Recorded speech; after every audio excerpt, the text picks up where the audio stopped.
Hello, Maters Thrive Nation. It's all about performance today with a very special guest, Dr. Erik Korem.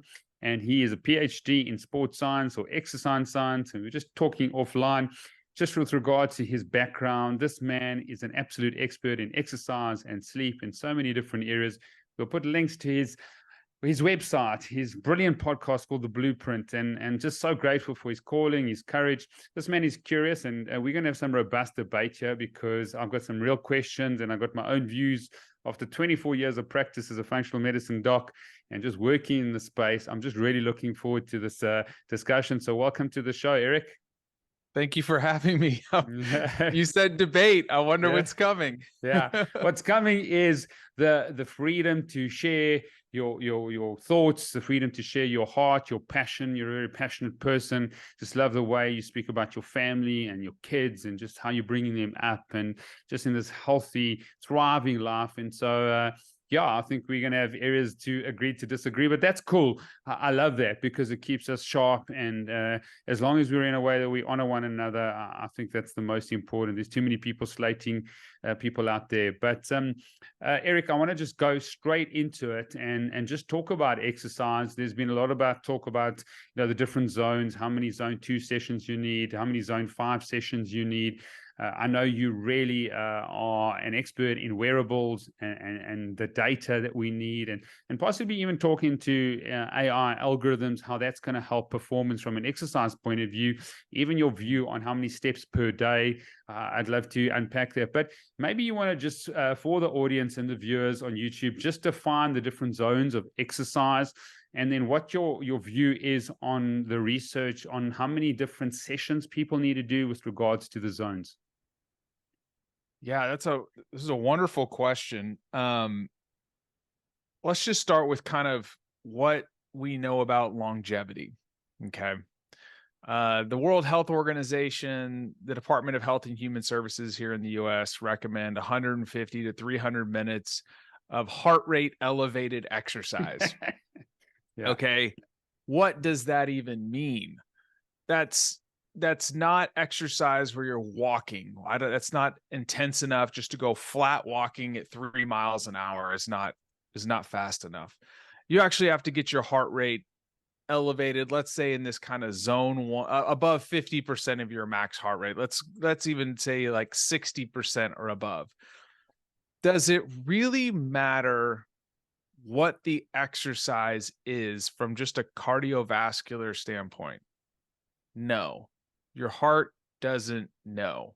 Okay. I think this is it doesn't really differentiate between I'm on a bike or I'm on an elliptical. I'm doing a Versa climber. I think this is even kind of demonstrated in some of these long-term sauna studies where people get in these saunas, their heart rate's elevated, up to 120 beats per minute. The heart just knows it's beating. It's the same function, right? So if you want to look at longevity, there was some really cool research that came out recently that was like, if you hit what they're called MVPA, moderate vigorous physical activity threshold, and you do 1 to 2 total body strengthening sessions a week, there was a 41 to 47% reduction in all-cause mortality. Wow. Okay. That's pretty significant. I can't remember the exact percentage. If it was just MVPA, I was in the 20-ish% range. We can get this paper for people to read and put, but there's several of these studies that have come out recently that are longer term studies, right? So when it comes to zones, I used to be a little bit more dogmatic when it came to training athletes. And the reason, because, my background was in pro and college sports, is being very general at an elite level was not useful. Yeah. Meaning general physical preparation or improving total work capacity early on in your career is really, really important. But as you move up the ranks and become more elite, you have to get highly specialized. So for instance, if I was training an American football player, improving aerobic capacity and alactic output or alactic power and capacity was really important. training the lactic zones, not quite so much. Now, so we weren't doing a ton of zone 5 training, right? It was like low intensity and then super high intensity, short duration, because that was the requirements of the game. Now, if you were to go play Aussie rules football, totally different. Rugby, you'd be looking at some different things. Aerobic capacity, still really important, but some of that lactic work, it's going to pay off. For general folks, I think we start splitting hairs too much. You know, it's like moderate to vigorous physical activity is defined in METs, metabolic equivalents. So, gosh, I think it's like 5 METs or below is like equivalent to 1 minute. And when you get into these vigorous zones, now you get 2 minutes for every 1 minute that you do. So when it comes to just the general population, I'm just like, hey, go exercise, please. I got and you. do whatever it is so that you can live longer. Okay, but how many sessions are you talking about? Because what is the minimum effective dose, MED? Someone's listening here now, and I deal with a lot of CEOs, a lot of execs. What are we looking at? And maybe just define the zones, because I think that's important. We're talking about zones. People got no idea of zone 5, zone 2. What is the minimum effective dose with regards to longevity? Because I think, and maybe health span as well, to, prevent the big 4 horsemen: cardiovascular disease, cancer, neurodegenerative disease, and metabolic disease. I think those are the 4 big ones. But what would be the minimum effective dose in time as well? So time over a week, 150 to 300 minutes. That's the minimum effective dose. How much in a session? At least 20 to 30 minutes. I would say 30 minutes, you're like more in that kind of safe zone to create the adaptations. So 150 to 300 minutes. If you're in zone 2, which would be equivalent to like 60 to 75% of your max heart rate, somewhere in that kind of range. Some people are like, it's 70%. I don't think the heart discriminates 3 beats per minute, right? Okay. This is more of an aerobic capacity zone. Here's what's happening. You're actually remodeling the left ventricle of your heart. You create what's called eccentric cardiac hypertrophy. So you get more cardiac output, which means your heart is actually going to be more efficient. It's going to pump more blood per beat. You get really great peripheral adaptations. So increased capillary density, more mitochondrial density, all these wonderful things, right? When you start getting up into these higher zones, zone 4 and 5, so let's say 80% to 95%, now you're really pushing into the lactic energy system. Now, all these energy systems, I was taught incorrectly in the late 90s, the sequential activation of energy systems, right? That it started with the alactic and then it was lactic and aerobic. Well, now we know it's just all these things are happening at the same time. It's just which one's contributing more to energy production. Okay. But when you're at like 95% of your max heart rate, like you're going to be using a lot more of the lactic energy system. When you're doing that, let's say you're doing high intensity interval training of like 90 seconds. So let's just take the typical one that's in the literature, 4x4, 4 minutes of 90% heart rate plus 4 minutes of rest. It's brutal. It sucks. I do it. I try to do it once a week. Once a week for me, because it's a lot of bang for your buck. So if you look at trying to get, the minimal effective dose, now let's say you did 16 minutes in those high zones. Let's say your heart rate was elevated for 20 minutes. Now I really got 40 minutes towards my 150 if I'm just trying to hit the minimum. And it's also a mental grind. Yeah. Now you're starting to look at some different things like mitochondrial respiration, or the ability to be more efficient within the mitochondria. You have really great cardiovascular adaptations. Some of them are very similar to zone 2. I just think when you get with I'm going to be kind of bold here. I think that I like the Andrew Hubermans of the world, right? Really great. He's given a lot of protocols, but for the average person, it can be very overwhelming. Exactly.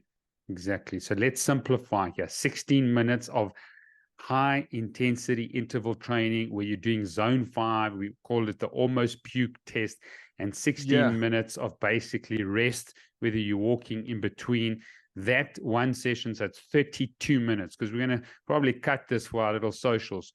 Are you saying 32 minutes once a week, which is a zone 5 training session? That's what you need to do. I know that would still wouldn't get you to the 150 No, that you that's just need. your zone 5, one Yeah, session a if you week. did that once a week, Yeah. pat yourself on the back and be like, Okay. let's freaking go. Okay. Then you could do 1 to 2 other, I would say at least 2 other, lower intensity aerobic sessions, and find something you enjoy, but it has to consistently keep your heart rate up in a conversational pace. So you and I could do incline treadmill walking, elliptical. If you want to run, I find though that most people that go running, they end up in a much higher heart rate zone unless you're just incredibly efficient. That would get it done from an aerobic perspective. So 2 sessions, or would you say 2 sessions of zone 2 and then 1 session of zone 5? Is that the longevity in the health span? That will get I it think done. that would yes, that would be amazing. If we could get everybody in the world to do that, like, you know what I'm saying? Like that would be amazing. Absolutely amazing. I think the thing that people have to realize though is that find something that works for you, meaning like it doesn't have to be when it comes to these zone 2 things, like get creative. You could do low intensity strength circuits, like very low. Like one of the things that I used to love doing when I was in a big training facility, but you could set this up in most gyms, is I would like walk a sled. Okay. Do like 10 body weight squats. I would keep my heart rate monitor. I'm like, all right, I'm going to stay between 120 and 140, roughly zone 2 for me, right? And I would slowly push the sled. I would do some calisthenics. I would do some med ball chops, some push-ups, some type of abdominal exercise. When my heart rate got a little high, just chill for a second, then push it back slowly. I would do that for 30 minutes. I'm still getting the exact same benefit. But I would keep the intensity low, keep it more extensive, as we would call it in sports. And it would do a couple things. One, it would serve as active recovery. And 2, or I'd say 3 things. 2, it would hit the zone 2 for me. And then 3, it wasn't boring. Okay. So you could do this in your front yard. And how long? How long? Is that half an hour? Are you saying 30 minutes as well? Yeah. So if you did 2 of those a week plus your zone 5 session, you're crushing it. Okay, brilliant. And then when it comes to strength and making sure that you maintain muscle mass, prevent sarcopenia, muscle being the longevity organ, what would be your recommendation with regards to strength training? Yeah, at least 2 total body strengthening sessions per week. And here's the key thing. It has to be, the intensity has to be there. So what do I mean by that? Intensity is kind of relative. So if you're very overweight and you haven't been exercising, your body weight is going to be intense enough to stimulate a mechanical change. If you've been exercising for a very long time with resistance training, you're going to have to push yourself pretty hard. I'm not talking like I'm not dissing CrossFit, but I'm not saying like, when I say hard, I'm not saying like CrossFit puke hard. What I'm saying is if you were to do a seated machine press for your chest, if you want to maintain strength, we're talking like in the rep range of anywhere between 1 to 6 reps, right? You need to, in a safe manner, you need to execute that to where you may have 2 good reps left in the tank. Most people don't push it that hard.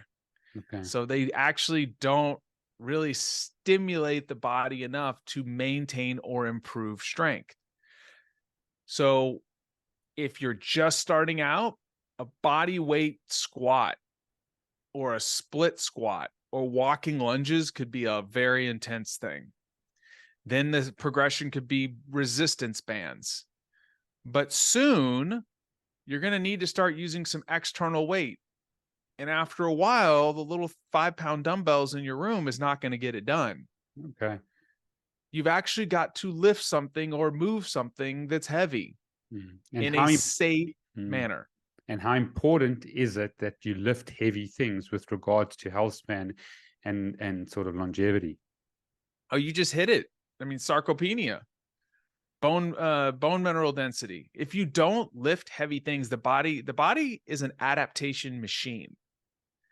It's designed to adapt to the stimulus that you provide it. If you're not providing input, the body's like, you know what? I don't need to maintain this muscle. It's going to become more efficient. It's just going to slough it off. Oh, I don't need really dense bones. I don't need to coordinate my muscles or neuromuscular coordination. Why? Because I'm not doing anything. If I'm just sitting there hacking away at my keyboard all day, my body's going to adapt itself, even in ways that aren't functional. Shoulders rolled forward, except because that's the position you're in. But our bodies were not designed for that. It's only been in the past, I don't know, 50 to 70 years that people have just been living their life indoors, maybe a little bit longer than that. We were designed to be in our environment, to farm, to move, to pick up heavy stuff. And so if you don't provide it that stimulus, Yeah. you're not going to have a long lifespan or health span. And from a metabolic standpoint, your muscles are like a metabolic sink for glucose.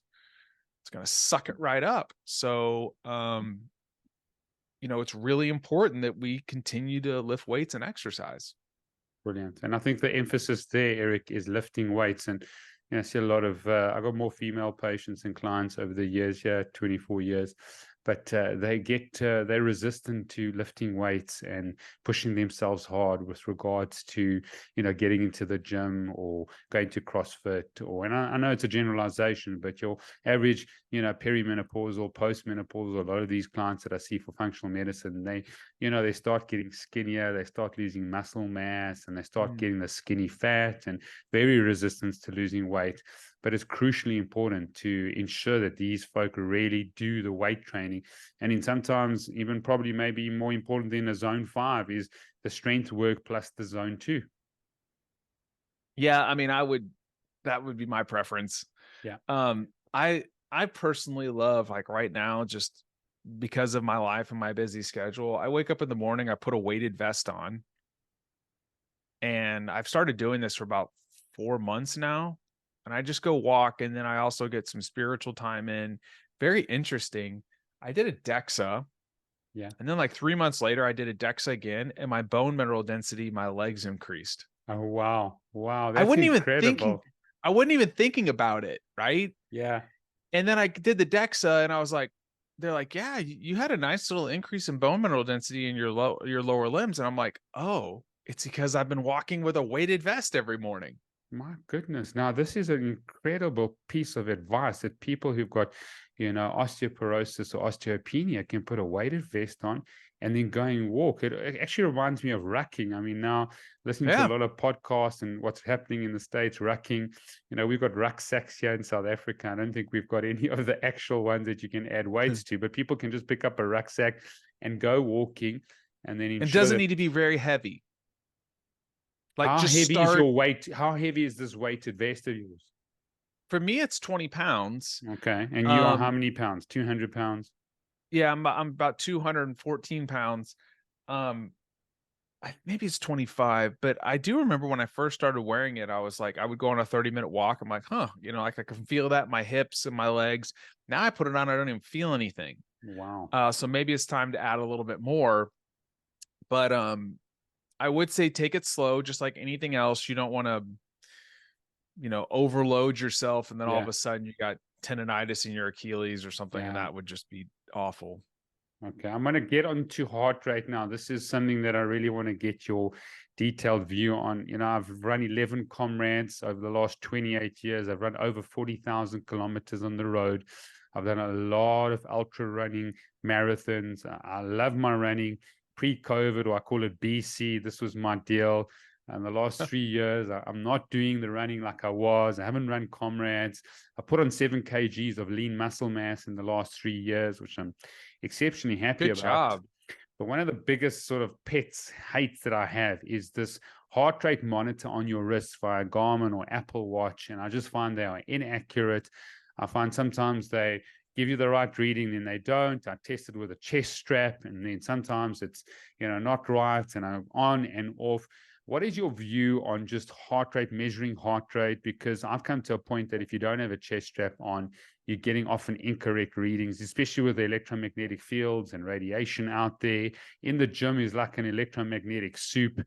Never mind all these wearable devices and people there. It's quite toxic, I think, all these, treadmills. So tell us the ins and outs of Erik Korem and his view on wrist heart rate monitors, how people should actually measure their heart rate.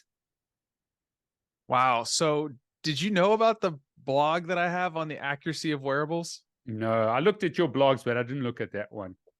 Yeah, I'm going to send this to you. We actually created something for my company AIM7, and I did a bunch of research on what people were searching for regarding the accuracy of their wearable technology. And we created a page that is like I would say, an amazing resource. It's got all the peer-reviewed literature, and we update it every month on devices like Whoop, Aura, Apple, Garmin, Fitbit, Samsung, Polar now with things like, so, Apple Watch by far is the most accurate from a wrist perspective. Okay. And actually, contrary to what most people would believe, Apple Watch's accuracy improves as heart rate increases, whereas other devices decrease significantly because of the way it's being measured with that little light sensor underneath the bottom of the monitor. So, for instance, we can talk about this later, but my company AIM7, we actually take data from wearable technology and make it useful. We provide you personalized recommendations to actually make it actionable, because it's just data. But I wear, unfortunately, I wear a couple devices right now, but one of them I wear is a Whoop. I'm not a huge fan. And I will do like that 4x4, right? That we talked about earlier. And it is wildly inaccurate. As soon as my heart rate starts going up, it like misses things. My Apple Watch is like spot on. Now, do you check that with like a heart rate strap? Have you done this sort of due diligence on that? No, I just have the peer-reviewed research to show like the difference. Okay. I don't need to go out and do that. It's accurate enough. Of course, the chest strap is the most accurate. It's kind of the Polar chest strap is kind of the gold standard, but the Apple Watch is pretty darn close. Okay. So if you're going to use a wrist-worn wearable, that's the one to go with. I'm actually looking right here. It underestimates heart rate by an average of 1.3 beats per minute. That's not bad. That's great. That's great. Yeah. Give us the rest of them. Like, give us Garmin and Sunto and any of those there, because those are the standard ones people use. The wearables, like I wear a Whoop, I wear Aura, and I wear another ring called Circular that I'm testing out from France. And I don't find them from a fitness perspective great, with heart rate. I just don't find them accurate at all. Whoop, when the heart rate starts to go up, it can be bad. Now, when you look at their accuracy of measuring heart rate variability, it's 99% accurate with an average underestimation of 4.5 milliseconds. So if you want to look at HRV, I mean, no, that's not what you asked for. I'm looking at Garmin here. Has been shown to have a 1.16 to 1.39% error when measuring heart rate. Is that off the wrist? I believe so. Now I'll tell you what's bad is calories. Wildly awful. Like, here's the thing, like Garmin is anywhere between 6.1 to 42.9% inaccurate with calories. The Apple Watch, here's one. During graded exercise testing, Apple Watch has been shown to miscalculate caloric expenditure by as much as 115%. Wow. So we don't use that we put it in the app just so you can see it. But here's the thing when it comes to scientific measurement. Let's say you like gold standard for body comp would be like a DEXA, right? And then you have let's say bioelectrical impedance. A really talented person with anthropometrics and calipers can be highly accurate, but you got to be, there's like, you have to get really good certifications. And I'll remember the gentleman who I had on my podcast, Francis. Gosh, he would be amazing for your show. He's done some really cool stuff in this field of study.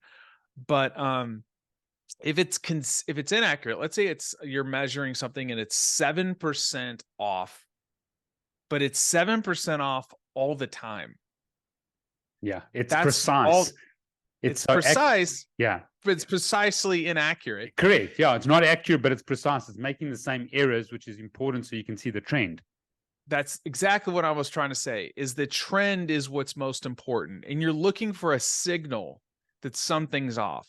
So for instance, most of these devices are really, really good at like heart rate variability. But let's say there's a 3% error in your heart rate variability. It's measuring it during sleep or whatever. If you see that you wake up, pardon me, and you're one standard deviation above or below your average, even though it's maybe X% inaccurate, you know that is a signal within the noise. Now, what do you need to know? You need to know what to do with it. I'm just going to take 1 second here and just kind of rant on something that really bothers me. My research for my doctoral work was in how sleep impacts our brain's ability to adapt to stress. My colleague, Dr. Chris Morris, who's on our team at AIM7, he actually coined the term fluid periodization, and we were able to measure biological states of readiness, how ready your body is to adapt to stress, measuring specific brain biopotentials and using heart rate variability. So we could look at the autonomic nervous system and the central nervous system, and then adjust people's training sessions every day.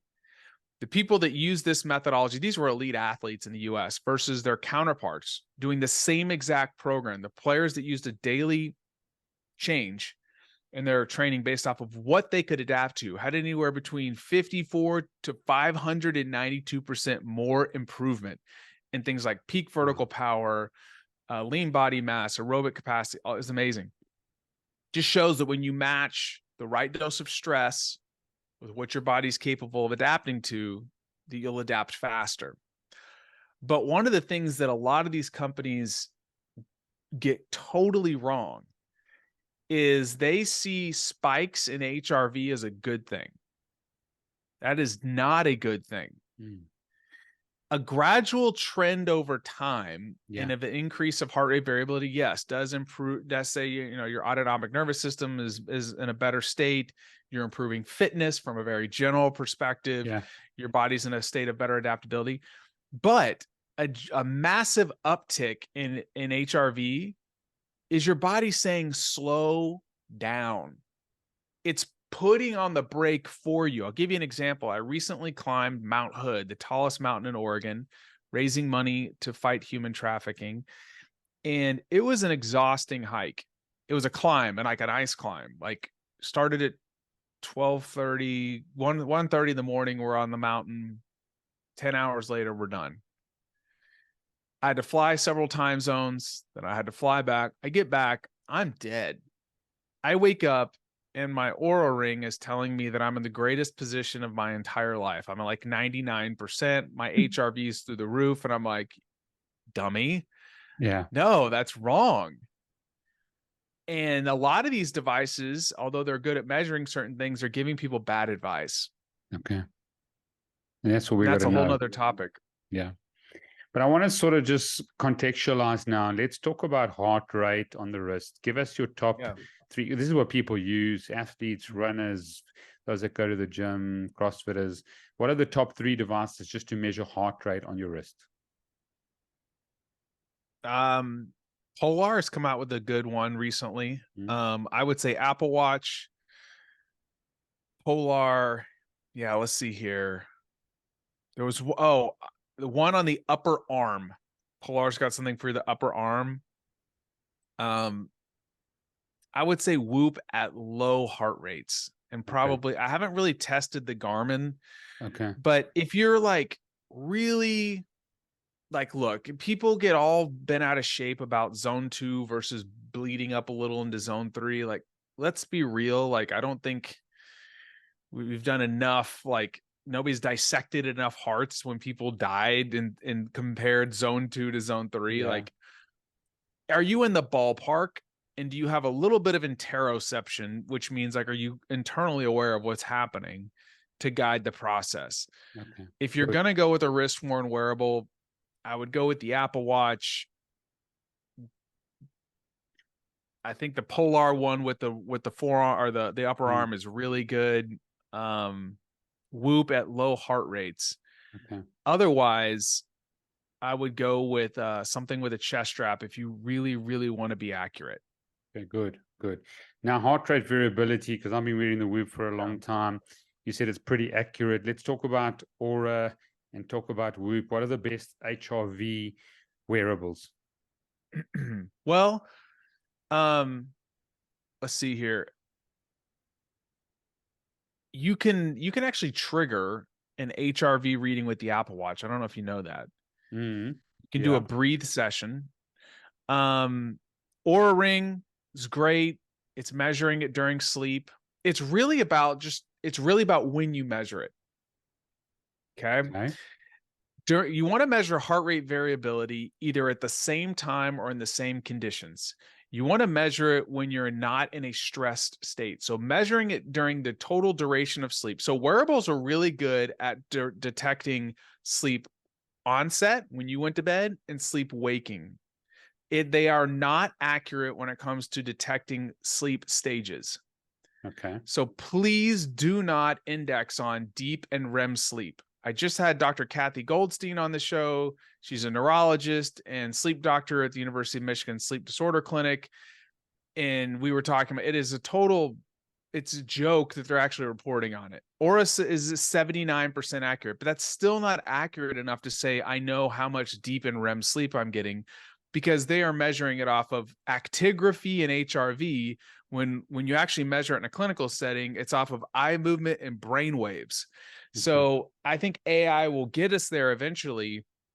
But when I'm going back to the HRV piece, these devices are good at knowing when you went to bed and when you woke up. So if the device is measuring HRV during sleep, that's good. If you want to measure HRV immediately upon waking, that's another great time to do it. So for AIM-7, we actually standardize it across the board, and we have people use a camera technology where they put their finger over the camera lens and will collect HRV for 1 minute. So they wake up, they put their finger over it. That way, no matter what device you're using, we get a standard reading.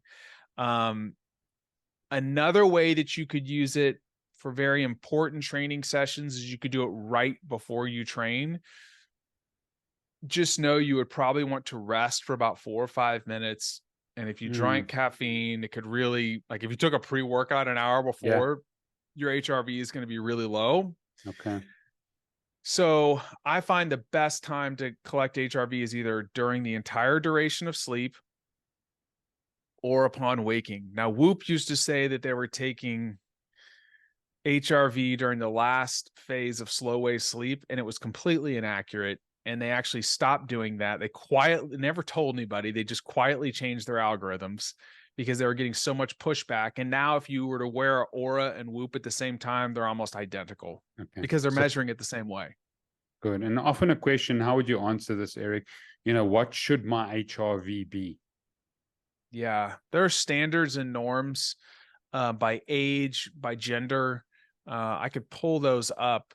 But if you're looking at like RMSSD, which is like I would say it's kind of the best way to measure HRV because it's not as heavily impacted by breathing patterns. I think the most important thing is, without causing people fear, is to look at your norm and then to adjust your training and exercise based off of that. Like my HRV is in the 50s. Some people will be like, that's terrible, right? I know people that are in the hundreds. Like, I just don't know if that's ever going to happen for me. Yeah. But if my HRV drops to the upper 30s, I know something's up. Yeah. Or if it pops to the 70s, I know something's up. Okay. And so what I tell people is don't create fear and paranoia. Measure where you're at right now. Look at it over like a 14-day period. And then if you want to do it by hand, you could look at like a rolling 7 or 14-day average. Yeah. I think a 28-day window is more ideal. And then look at perturbations that are significant from your mean. But I could pull up those standards. What about, because I just know those standards are sometimes just not really applicable, and I'm seeing a lot of execs, a lot of athletes, and what I say to them is, when you take a 2-week break, a 2-week holiday, you're out of the office, you're out of a stressful environment, see what happens in those 2 weeks with your HRV. That's not real life, but that's probably your upper end of your HRV. You probably want to take. That's a great point. Yeah, where you're at in the city, go halfway, go to the mean, and that's probably where you'd want to be, because where you're in a modern day city and you're working under these distressful situations, we actually don't even like to use the word stress, because stress is very helpful for us. We talk about eustress and we talk about distress. I think it's more helpful for people, because people have demonized stress, and it's actually one of the most important things that we've got to have the stress response. But what about that option of looking at when you're really in a relaxed holiday state and then taking the mean? I think it would be interesting. I haven't done that, but then you would typically be operating significantly below that. So every session, if you wanted to make an adjustment, would need to be a down regulation. That's the way I look at it. Yeah. So like in just some of our algorithms, we're like, we combine a lot of different things and weight them in different ways. But like, if you're at your mean across all of these, then just stick with your plan. As long as the plan is slowly, increasing over time, it's well structured. If you're below that by a certain bandwidth, then you would want to make an adjustment. And the first adjustment is typically volume, not intensity. Okay. Because you can use intensity to stimulate adaptation, but typically the volume is what will annihilate you. So like if you're a bit compromised and you work up to 1 heavy set, no big deal, instead of doing 4. Yeah. So now you've stimulated, but you're not annihilated. Okay. I got you. Yeah. From an aerobic perspective, when I see the autonomic nervous system is compromised, that's typically when it would be like, okay, let's shift away maybe from the hard zone 5 day and do more like maybe something in the zone 2 range, which stimulates a parasympathetic response anyways. With weightlifting, the typical response is for us to change volume. And then if you're significantly off the mark, then we might be like, today's a good day to recover, switch gears and do something different. Invest in things that are going to fill up your tank, like mental fitness, maybe go on a walk, spend some time in nature, that kind of stuff. Okay, good. Let's just go into the sleep stages, because I'll be measuring, Aura for 3.5 years. There's different sleep stages now, using Whoop and that, using circular, and there's been some differences in sort of the measurements. But I have looked at using sort of, certain stimuli like light, making sure that the room is dark, using infrared, using red light. That has improved my supposedly deep sleep, the beginning part of the night. And then using meditation devices like Brain Tap, or using Muse, some of these meditative techniques, non-deep sleep rest. A lot of these techniques and prayer and meditation, journaling, supposedly has improved my REM sleep. Are these stages also precise but maybe inaccurate? And where there's a change, we can possibly look at different sort of stimuli in our lives from food. I know alcohol just absolutely wrecks my deep sleep, or that initial phase of sleep. What are your thoughts on just precise accuracy and all these different things that have been tested over time? I wouldn't even look at it. It's a total waste of time. Wow. If you like, people that are sleep scientists will tell you that. And that's why it's really a tragedy that they're actually reporting on it.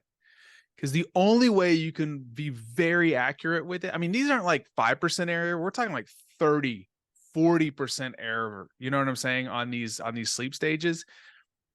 Think about it like this.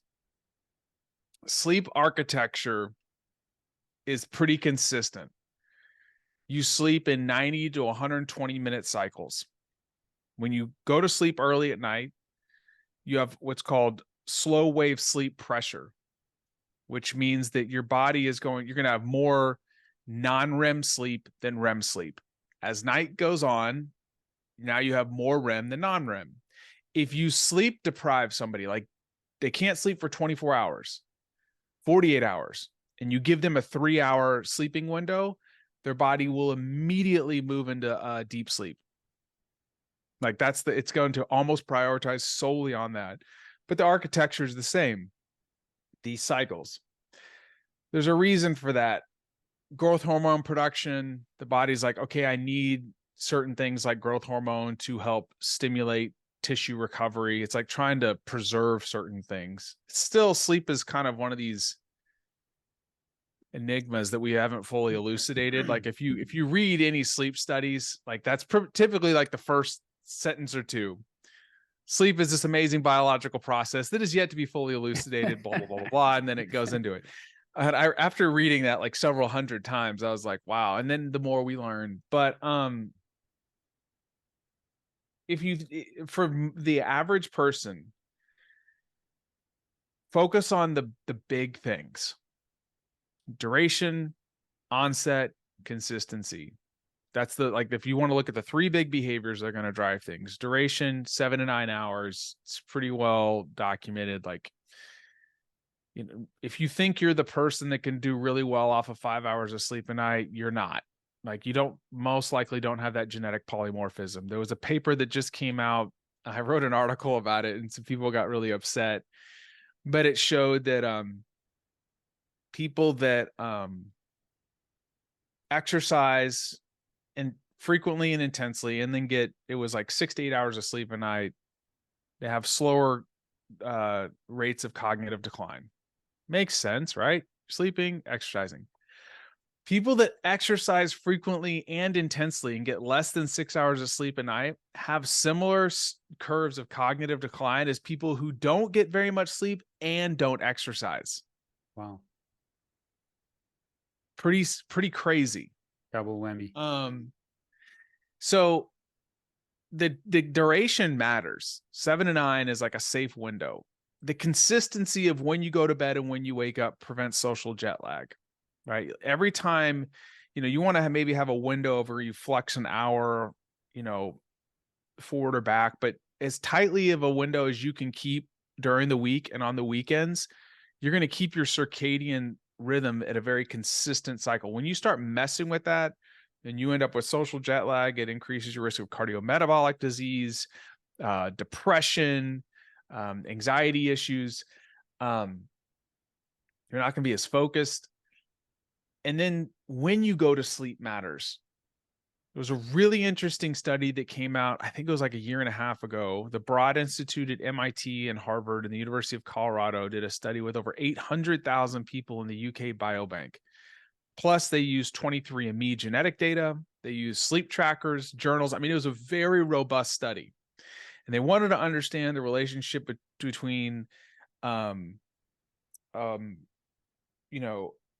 it called? Man, I'm blanking right now. Night owl versus the morning lark. chronotypes. The chronotypes. Chronotype. I mean, Thank you. You've got I had him on the podcast, and actually I did the test, and I was a bear. So you got bear, fox, dolphin, lion. That's it. The chronotypes. Here was the interesting thing. First of all, they only found that 9% of people are genetically an evening type. Wow. Yeah, 9%. Most of us feel like we're evening types because of stimulation from our cell phones and different electronics. The next part was this. shifting the midpoint of sleep. So if you really just think about it from a broad perspective, shifting when you go to bed back by 1 hour. So let's say you're going to bed at 1 a.m. and you shift it back to midnight. They found there was a 23% reduction in major depression. Shifting it back 2 hours was almost a 40% reduction. Wow. And then they're like, okay, why is this? People that go to bed earlier and wake up earlier get more exposure to what? Light. The correct Light. light. That's it. Boom.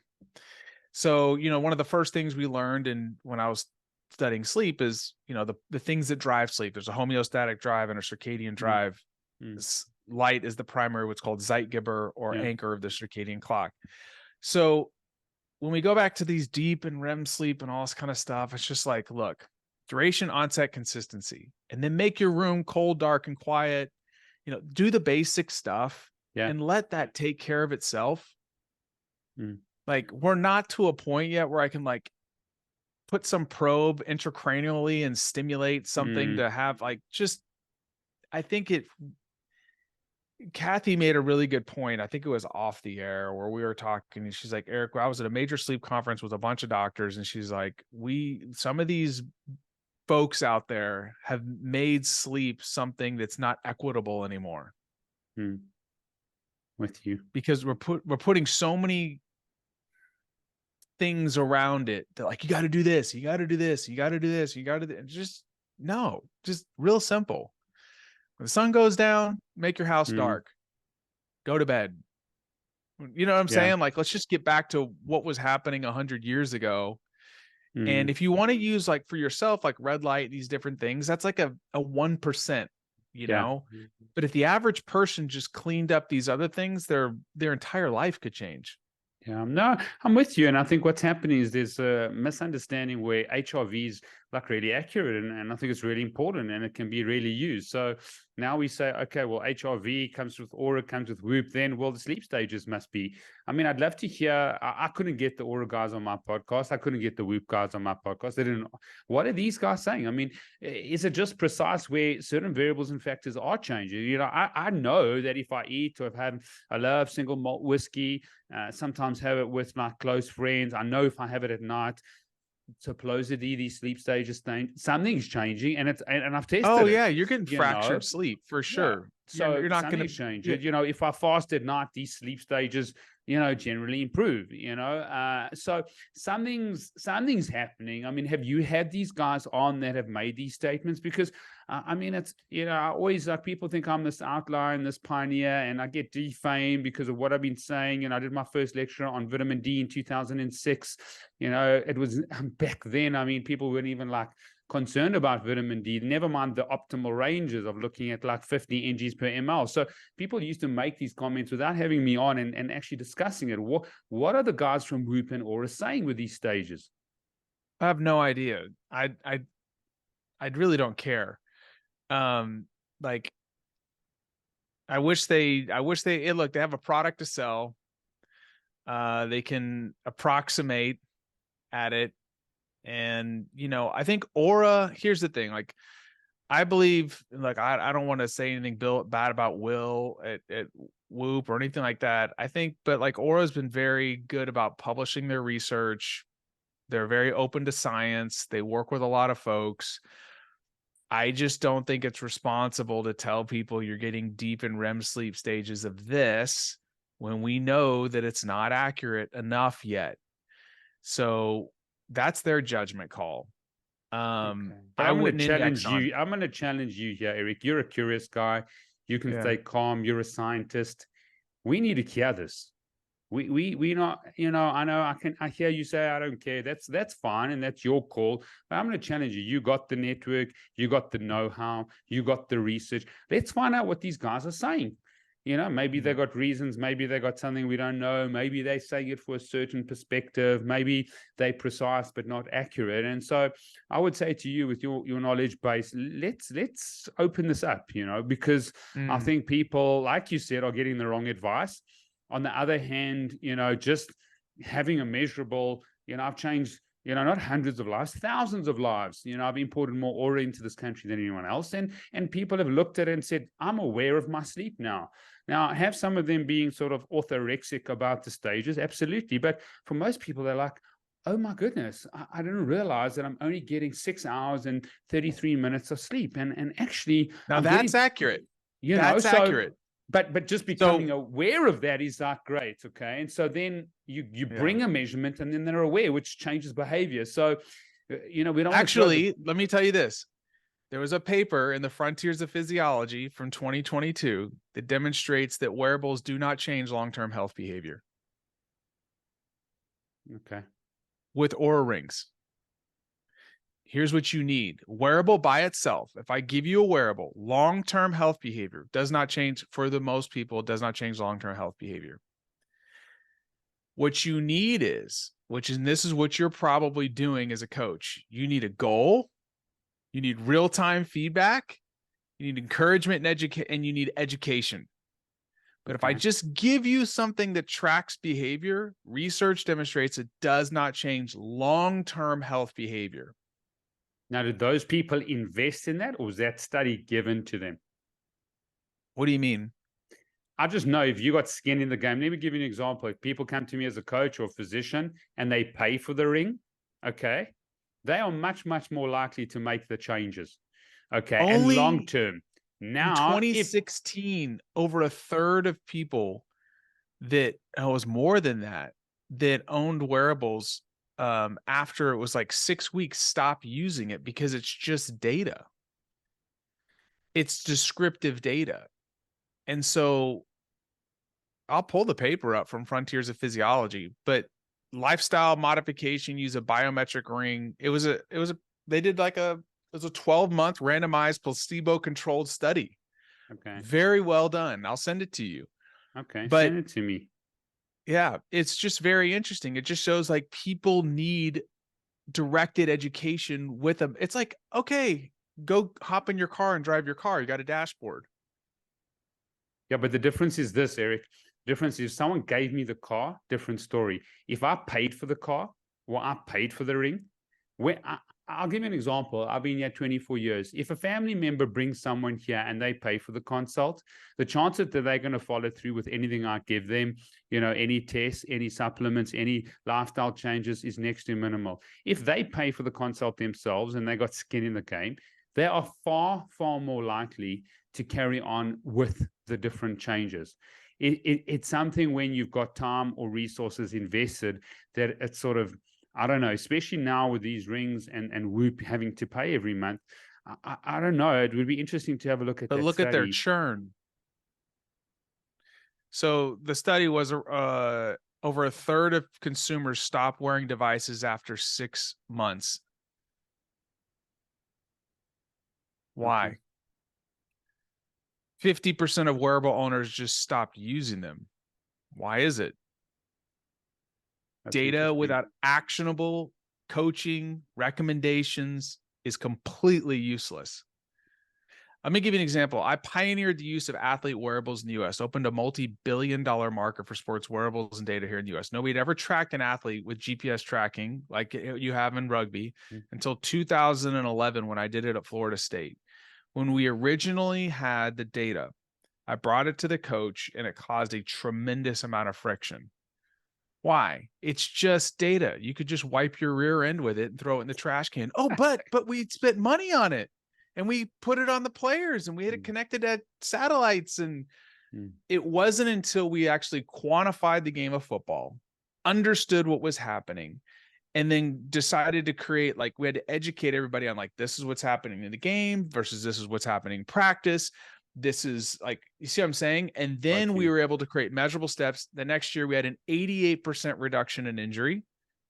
Our talented team went from 9 to 12 wins, won a championship. The NFL flies in, and next thing you know, years later, we have a multi-billion. I've lived this since the inception in the US. Where data without actionable insight is completely useless across all industries. What Fitbit lost $8 billion in their valuation. Why? Go listen to the CEO. it was just data. People got tired of just so what if I walk 7,000 steps a day or sleep 6 hours? Like, what does that mean?